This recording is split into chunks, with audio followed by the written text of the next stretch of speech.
vous êtes un des experts financiers chez Swissquote. Pouvez-vous nous donner la définition d'une obligation? Oui, sûrement. Alors l'obligation a une échéance. Pourquoi? Il y a un débiteur qui cherche de l'argent. Il dit OK, dans 5 ans, je vous rends l'argent. Et pour ça, c'est clair, il paye aussi un taux d'intérêt qui vient nommer coupon. Est-ce qu'on peut acheter des obligations chez Swissquote? Mais c'est sûr qu'on peut acheter des obligations chez Swissquote.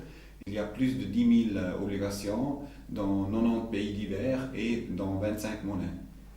Est-il préférable d'acheter une obligation dotée d'un fort taux d'intérêt ou, comme vous le dites, coupon? Non, malheureusement pas, parce que dans les obligations, on ne regarde pas le coupon, mais on regarde le rendement. Faisons un exemple. Disons que l'obligation, elle vaut 97%. Qu'est-ce que ça veut dire? Si vous voulez investir 100 000 francs, vous investissez 100 000 fois les 97%, ça donne 97 000 francs. Mais il y a un coupon de 2% par exemple.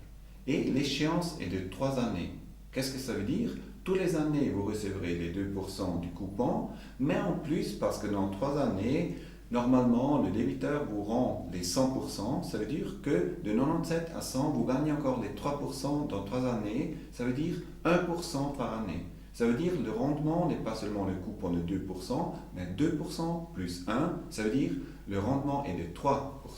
À quoi dois-je être attentive avec une obligation?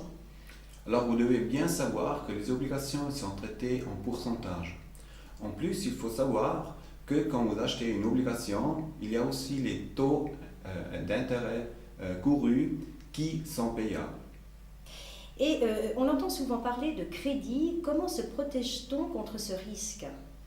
Alors là, c'est bien qu'il y a Moody's et Standard & Poor's, qui sont des agences de rating indépendants, qui regardent si les débiteurs ils payent les dettes ou non.